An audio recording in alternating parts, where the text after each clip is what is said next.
Imagine this. When you speak the truth about your darkest chapters, your story becomes the light someone else has been praying for. I'm Jennifer Lee, founder of the Healing and Sharing, host of the I Need Blue podcast, author, and a survivor who turned pain into purpose. God called me to use my story and share my voice to create this special space just for you. To learn more, visit ineedblue.net. I must share a trigger warning. This podcast includes discussions of trauma, violence, and sensitive experiences meant to empower and support. Please prioritize your well-being and remember there is strength in asking for help. A heartfelt thank you to my beautiful friend Melissa Turi for creating the opening melody.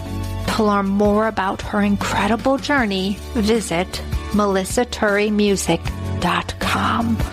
Now let's begin today's story. My guest today, Mark, takes us back to the beginning, where he was barely out of high school, living in Philadelphia, and working as a bookmaker while loading books for the Teamsters. What started with small bets and routine labor pulled him into the mob's orbit, pushing him to make a life-altering escape by joining the Marines. That chapter left him carrying PTSD and years of inner battle, eventually leading him through higher education, a master's degree, and a deeper search for healing and peace. Life eventually led him to Israel, studying meditation with Dr. Yoshi Leshem. This became a turning point in his healing. Today, in Vero Beach, Florida, Mark lives a life rooted in balance, service, and helping others find steadiness through meditation and presence. Mark, thank you for being my guest today, and welcome to the I Need Blue podcast. Well, thank you. Wow, that was quite the introduction. I'm amazed by my own situation. Well, I'm so glad that you're here today and to share the details and dig a little bit deeper into this whirlwind of a journey. I know for you, it's not going to end because every day is like a new beginning. And it's like, ooh, what's going to come today? And you look at that with enthusiasm and curiosity. I think that's the story of my life. You never know what's next. You should talk to my mother. She's the one that knows that best. I don't know what he's doing now. I think most of us with a curious mind probably have had other people question, like, yeah, what are they doing? Why are they making that decision? Why are they taking that risk? Right? Yeah. Yeah, sometimes common sense isn't necessarily part of the whole curiosity journey. To us, it is. But to those looking inside, they're like, wait, what? Yeah, I think when I was younger, kind of found the balance of how to be an adventurer in a responsible manner. It took a long time to actually, and a lot of mistakes, to understand that, you can hurt people as well with these unconventional decisions. And we have to consider others. At least now I have to consider my children and my family and everyone involved before making any major decisions. Absolutely. That's part of the growth journey. But I think what's really important about that is also the journey of having grace and forgiveness from others, as maybe you look back and you're like, maybe I could have done that a little bit differently. Have you found that that was your situation? Absolutely. I find that it's very easy to forgive others, but it's hardest to forgive myself. And most of what I do is, to try to make amends as best I can. That's all we can do. We can't control if other people, accept or forgive us, but we can forgive ourselves in time with a lot of work. I think we could probably talk on this topic for a long time because it's something that a lot of people deal with. Well, we're going to dig into your story a little bit here. You end up surrounded by the mob. I was a bookmaker loading boxes. At the time, it started slowly with selling what they called back then football pools. They're like little slips of paper, and people bet and choose the teams they think are going to win.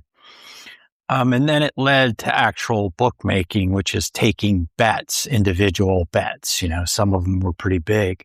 And then I got associated with some guys, but I didn't really realize what it was at the time.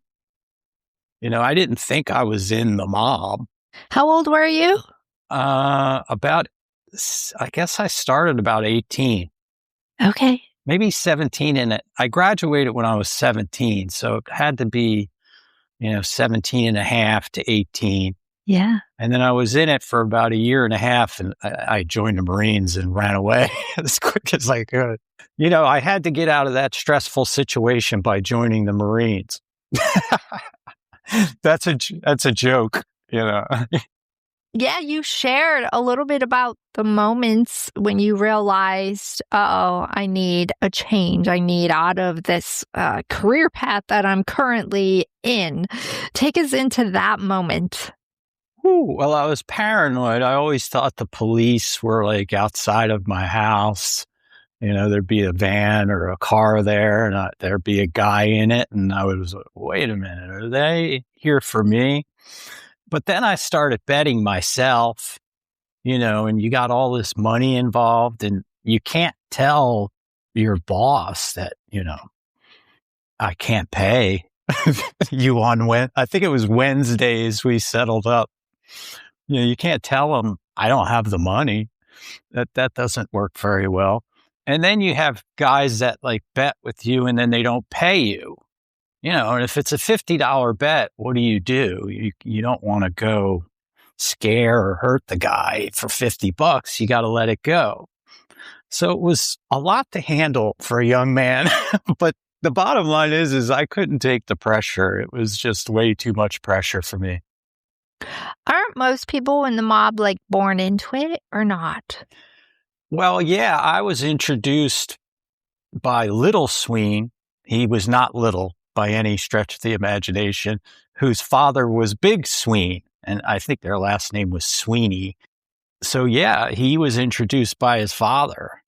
And I had a neighbor who was kind of my mentor. He was a great guy, but he was a bookmaker as well. And he kind of showed me the ropes. And plus my family was full of gamblers. Yes.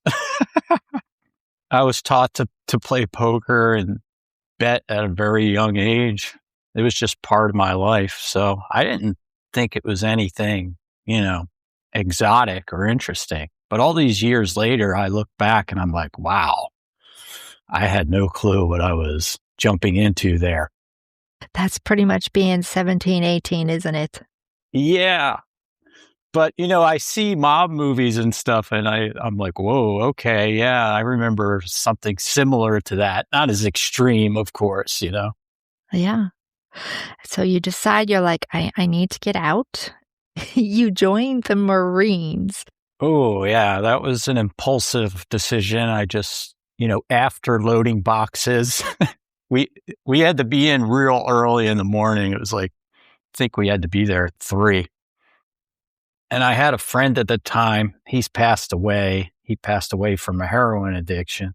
Him and I used to load the boxes. And then after work, we would smoke some marijuana. I'm not advocating that in any way. And then we would get in our car and go back to my place and lift weights. And then we would get lunch. That was like our daily routine. But one day we were driving home and I looked over and I saw these Marines in their uniforms at the flagpole. There was 3 of them, like they were doing some kind of ceremony at the flagpole, just them.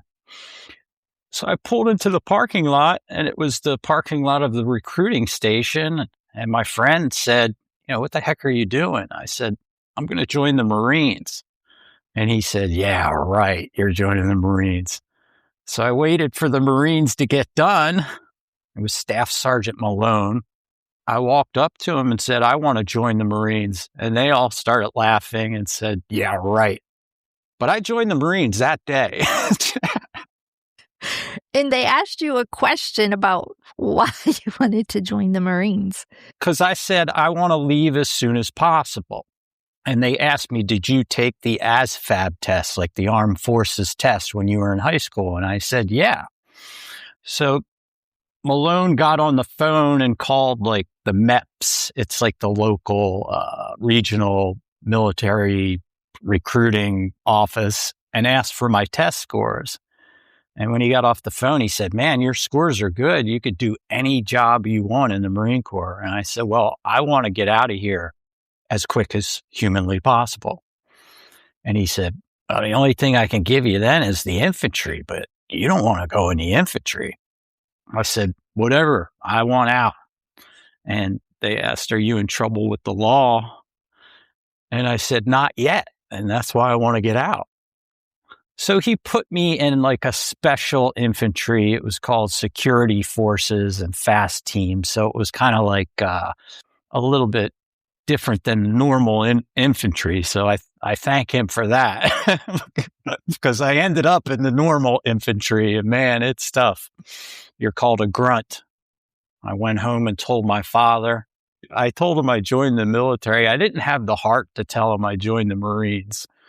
So I just said I joined the military. And then he asked what branch.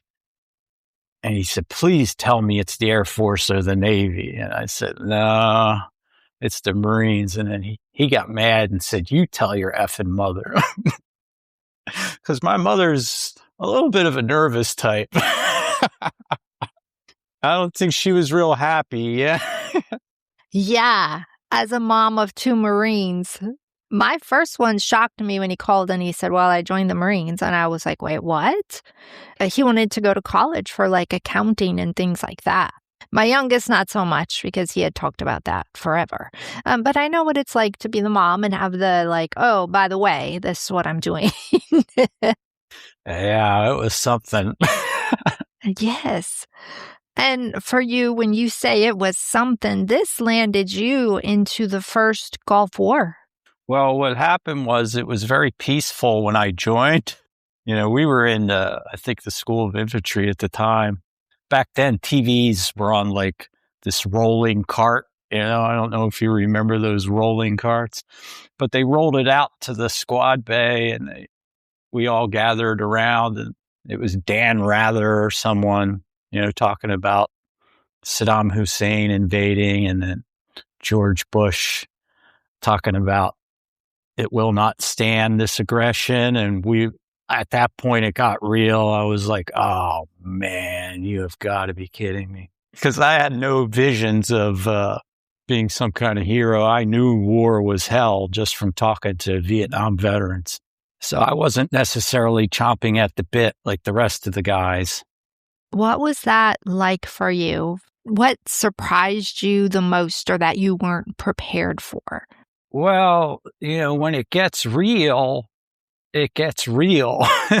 It's like a moment where you're like, holy crap, I didn't realize that I could actually, you know, go to war and that my life's going to be on the line. I think it depends subjectively on the individual too, you know. Some guys wanted to go to war. That was their whole purpose for joining. But for me, my purpose for joining was to get away from the mob.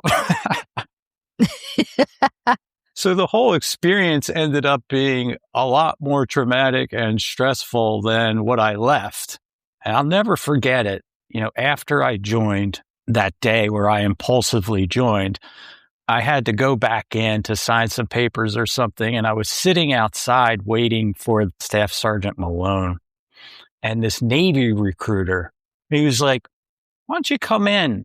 Did you sign yet? And I was like, well, no, I'm here to sign today. And he's like, well, why don't you come on in and have some coffee with me? And I was like, no. He's like, what was your test scores? And I told him, he's like, please just come in and have coffee with me. So I said, okay. He tried to talk me out of it. He said, you don't know what you're getting into here, man. I could put you in for the SEALs, and if you pass the training, you could be a SEAL. Whoever you are, if you're still alive and you hear this, thank you, because I should have listened to you. You don't hear Marines say that often, because a lot of the guys, most of the guys I was in with are dead from either cancer, a lot of colon cancer for some reason, alcoholism or drugs.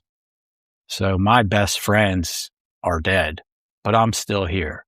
A lot of Marines, they stay Marines, that it's hard to explain. I took the good stuff from the Marines, like the discipline, the physical fitness, stuff like that, confidence, and left, let's just say, the more aggressive tendencies. That's just a chapter. Whereas for a lot of guys, that was the highlight of their life. Luckily for me, I had so many chapters, as you well know. That's just one of them, but that was the hardest one. I still have dreams where I'm back in and I can't get out, and I'm, in some kind of battle without my weapon. I can't find my weapon, stuff like that. It's always there.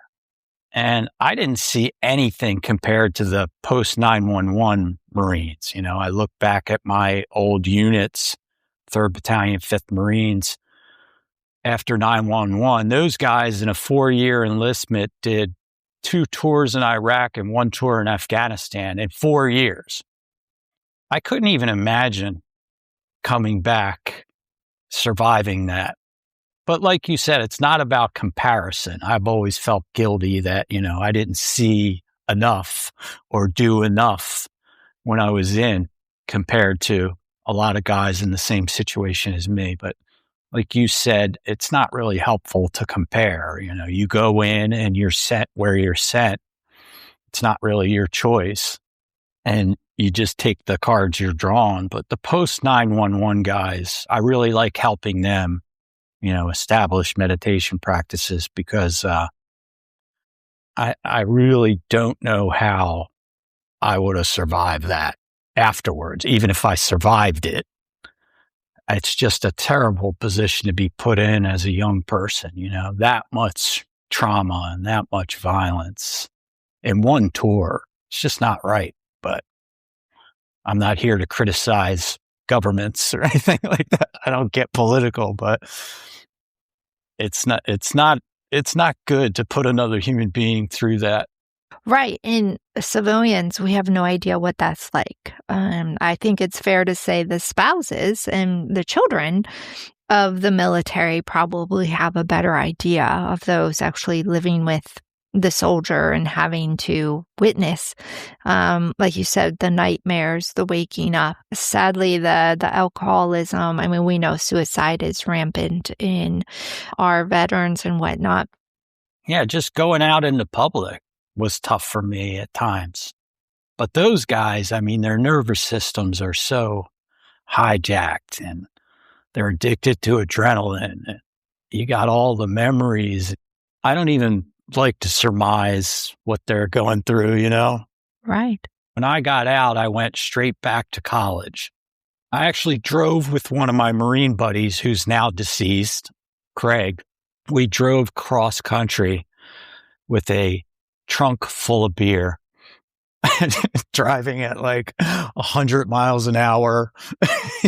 I don't know how we made it alive and free, but he dropped me off at college, a sleepy town in Western Pennsylvania State College. And I was a mess, man. Somehow I did great at school though, because it was easy compared to the Marines, but I was drinking too much. And I was just a mess. I mean, severe depression and severe anxiety. And I carried that. Somehow I functioned. I did well at school. I got a master's degree. I got a good job. I did some great internships. But inside, I felt like a mess. Out of the Marines, I wanted to be a lawyer. And I wanted to be a politician. I used to dress up to go to my classes in college, and everybody thought I was a professor because I was a little bit older and I dressed in like a sport coat, and somewhere along the line, I read Dress for Success. I ended up, becoming kind of like a hippie with long hair and a beard and living out in the woods. And that's really what changed everything. And then I, was in the band, like I told you, and we had a music magazine in Philadelphia that we published, a free one, and we were booking shows, and it was really an incredible experience looking back. I didn't really appreciate it at the time. After I got my master's degree, Ed Rendell became the governor of Pennsylvania, and I ended up working for his administration in conservation. And then another extreme happened. I took off to Israel and made a movie and lived in a kibbutz. I think that was really the transition. It was before I got counseling and went on meds, but in Israel, there were a lot of spiritual people one way or another. A lot of people over there, at least in the kibbutz in the area I lived in, they were very creative, artistic, peace-loving people who meditated. So that's really where I got introduced to meditation. It was in Israel. It was a different form of meditation. It was Vipassana meditation, they call it. But that's really where I started eating healthier, because the food over there is different, much healthier than American food. I was exercising, I was meditating a little, I was, on that path. And that's really where I got healthy. And what I appreciate about that part of your life, too, is the documentary, the children, nature. You were able to just showcase the beauty behind the innocence and how nature also fulfills and brings people together. Wonderful. Well, I did my best. I went to the leading film schools in the country and just emailed the deans and said, hey, I'm going to Israel. You got somebody who wants to go with me? I'll pay for their trip and their room and board. And so I ended up going with this kid from Boston University. And my idea was just film, follow the spontaneity of the universe with no script. But now I look back, as a wiser, more balanced individual, I definitely would have done it different. But hey, who doesn't do that, Yeah, absolutely. I look back. Oh, you hear and you see the growth. And that's really important though, right? Because we all have to start somewhere. Yeah, and it's important, not to let those self-critical voices come in and hold us back now. And you were, when you finally came back from Israel, documentary is done. How old were you? Let's see. I moved to Maui in 2008, so I was 38. Okay, and Hawaii? Oh my goodness, what brought you to Hawaii? It's beautiful. I tried to work in Israel. I found various jobs, but they didn't pay, what I needed to pay what I owed. So I had to find a job, and my ex-wife, she wasn't my wife at the time, but I asked her to come back to the States with me, and she said, no way. And I said, well, what about Hawaii? And she said, well, maybe. But see, I had like long hair and I looked crazy. She didn't really believe I could get a job, especially not with the government. But I ended up getting a job with the National Park Service at Haleakala in Maui. About 2009, I actually went for help. That was at least 15, 20 years after I got out. And the reason I went for help is because my ex-wife was pregnant with my daughter. And I thought to myself, man, I'm going to be a father. I got to do something about this. Like, I can't even believe I've made it this far. I didn't think I would live past 30, So I walked into a vet center, which is like an offshoot of the VA. There was this guy, Dr. Evans. I still remember him vividly. And I just walked in and he said, how can I help you? And I said, something's not right. Something's not right with me. I got problems, and that's how it all started. Just walking in there. And then over the years, I got counseling. and found the right meds, which took a while, because when you first start taking meds for mental health, there's side effects. And if you don't get the right ones, they don't work. So it was a process to figure out, along with the psychiatrist, what meds actually could help me. I started feeling better. And of course, I thought to myself, man, I should have done this 20 years ago. How did I live all that time like that, in survival mode like that? And I went on to work for the VA in their, rural mental health program. Good for you. Yeah, to listen to that voice. So many people don't listen to that voice in their head. So good for you to allow yourself to hear it and then to follow through with action. Yeah, I was meditating and studying with a Hasidic rabbi and also an Orthodox rabbi, more modern Orthodox rabbi. There's a form of Jewish meditation, a guy named Dov Pincer advocated, and I was doing that. I ended up getting kind of friendly with somebody who's pretty famous, let's just say. I was hanging out in certain crowds, and it was just an incredible experience. But when you start hanging out with the elite, at least I started to see things I didn't like, a lot of spirituality talk, not associated with action type of deal, very privileged people saying certain terms that everybody was saying at the time. It messed with my head, and something inside just said, you got to get away from here. Yeah, it was a tough decision to leave. And, after I left, I kind of regretted some things for a while, but now everything's worked out perfect. So once you get to the point where everything makes sense, then there's no longer regrets and things. Everything just makes sense. What happened? So tell me today what makes sense for Mark. Everything, the entire universe, the planet Earth, our historical time and place, my place in my community, inside of myself. It was in Florida where I started to do Zen meditation. I reached out to a pretty wise and established person who eventually, after me hounding him for years, he took me under his wing a little. And I just started meditating the way this guy named Suzuki Roshi said in his book, Zen Mind, Beginner's Mind. And I just started doing it on my own. At first I thought I was doing something wrong, and I just kept doing it and doing it and doing it and doing it every day for 30 minutes for about 6 months. And that's when everybody started noticing, whoa, something's different with Mark. Mark's not so crazy anymore. Forgive the term, but I was known as Crazy Mark, that's for sure. Did you recognize the difference in yourself?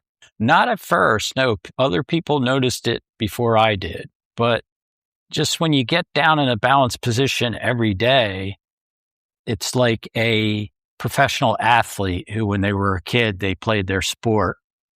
And, when they were alone, they would kick the ball against the wall, or they would shoot the basket at the basket by themselves just every day. So your body learns. So basically all this is just your body learning balance of your body itself, balanced diet. It's the balance of your mind and your emotions, and it's nature's balance. So you're just personifying nature's balance, which everything comes from.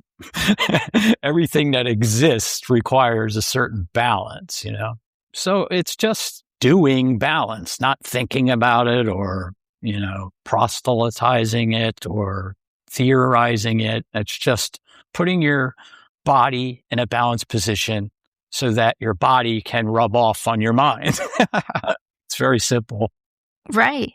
So take us into right now, you've moved to Vero Beach. You found this amazing meditation, balancing journey, but you're also using that to help others. It all happened rather organically. It was not like, I set out to help others. I was pretty much content just staring at the wall, and getting my own stuff together and making sure my family and my kids were taken care of. But one of the things I do now is I ended up corresponding with an inmate on death row, and we have worked together. He's been meditating for about 3 years now. And all this is unofficial. But for instance, before the holidays, I asked him if there's anybody he knew on death row who had no one and needed a Christmas present. So he figured out a couple of guys on his wing that we could help. So we got him presents. So it's just that type of thing, little thing here and there. It's not a big established program through the Department of Corrections, but I think they're cool with what we do because it makes their life easier. How did you realize that was a way you could help? I watched this Netflix documentary about guys in death row, and they interviewed this one guy, the guy I work with. He owned up to it. He admitted he did it, and he kept talking about reality and how he faces up to reality. And the district attorney and his attorney and the judge all said this guy's highly intelligent in his own way. So I just wrote a little snail mail, on a piece of paper and said, I watched this documentary. You keep talking about reality. Are you serious? That's all I said, something like that. And he wrote me back. And then my inclination was right. This guy has taken to meditation big time. And he's been doing it all these years and showing other guys in there how to do it. And we've been helping people. He's totally changed. I mean, it's not even the same person when I talk to him on the phone. When I first started talking to him, he oh, you were a Marine, and he was explaining and bragging about his murders. But now he would never do anything like that. Sounds like a completely different human being. And how long have you been communicating with him then? About 3 years. Wow. Well, you instilled some hope. Yeah. I mean, it just balanced him out and, took away his anger for the most part. He's much gentler, soft-spoken, funny guy. And all he really wants to do is apologize to his victims' families, but he can't because there's no restorative justice program in Florida. So he has no way. He's going to have to do it at the moment he gets to say something before he's put to death. Thank you for sharing that journey with us. And let's talk about where you are today and where you see yourself tomorrow. Well, today I'm off 4 days a week. I work with senior citizens in assisted living. I went there kind of to volunteer, and I ended up finding a niche in life. So I teach meditation. I sing for them. I just walk around and act goofy all the time. I really don't know how I get away with it, to be honest.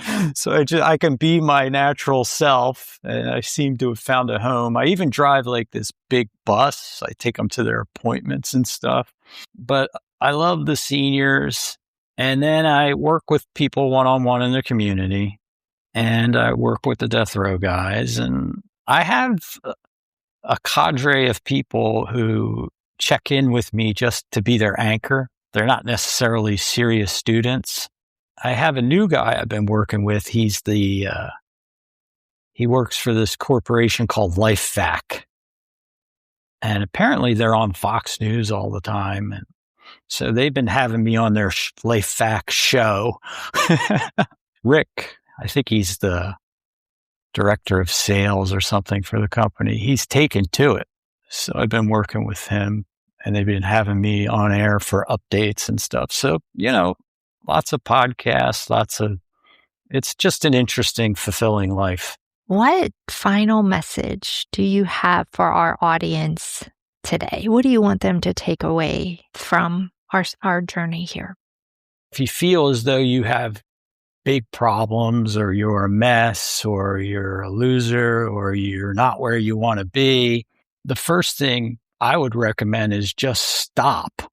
I actually have a practice, meditation is just stopping each day, just stopping everything and staring at a wall. But I'm not saying you have to do that, but whatever problem you think you have, maybe it's an addiction, maybe it's something you just don't feel good about, something you want to change, just stop and address it and look out into the community and see where you can get some help for it, whatever it may be.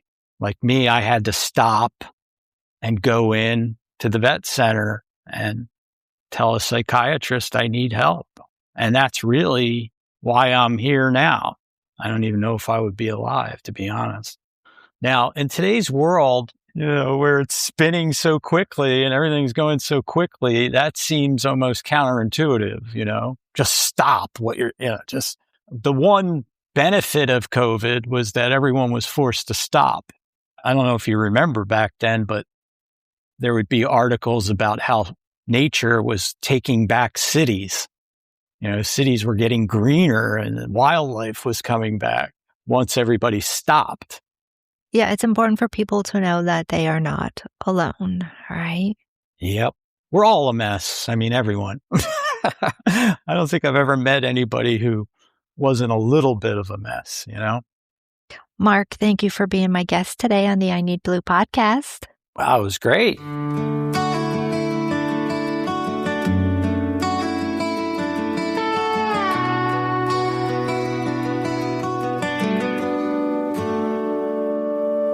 Some days are better than others. Wake up and you put one foot in front of the other. Same routine, same places. You just keep on pushing through it. Life you led before, putting everything on the line. Not sure if you would make it home, leaving it all up in God's hands. Just happy to see the sunrise again. Baby, lay those worries on my shoulders. It will always be okay. You have me to hold. Listen to the silence in the dark. Let it guide your way. Hear my beating heart when you're wandering, lost and afraid. You got my hand, so take hold and lean into me as I lean into you. I'll pick you up, take the pain away, mend all the seams to your scars. I'll heal you from your own thoughts. Dance in my arms, close those eyes. Imagine nothing but the soft light, stars and the moon releasing everything. Let me be your armor, shield, and you, keeping you safe, making you bulletproof. Baby, lay those worries on my shoulders. It will always be okay. You and me to hold. Listen to the silence in the dark. Let it guide your way. Hear my beating heart when you're wandering, lost and afraid. You got my hands, so take hold and lean into me as I lean into you. I'll pick you up, take the pain away, mend all the seams to your scars. I'll heal you from your own thoughts.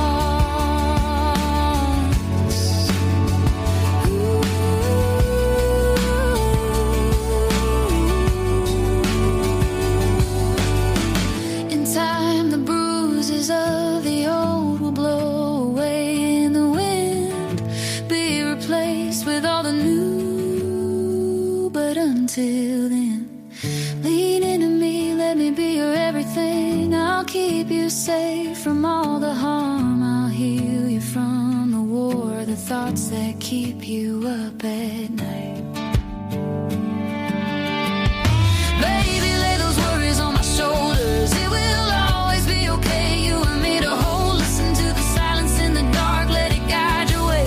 Hear my beating heart when you're wandering, lost and afraid. You got my hands, so take hold. Lean into me as I lean into you. I'll pick you up, take the pain away, mend all the seams to your scars. I'll heal you from your own thoughts.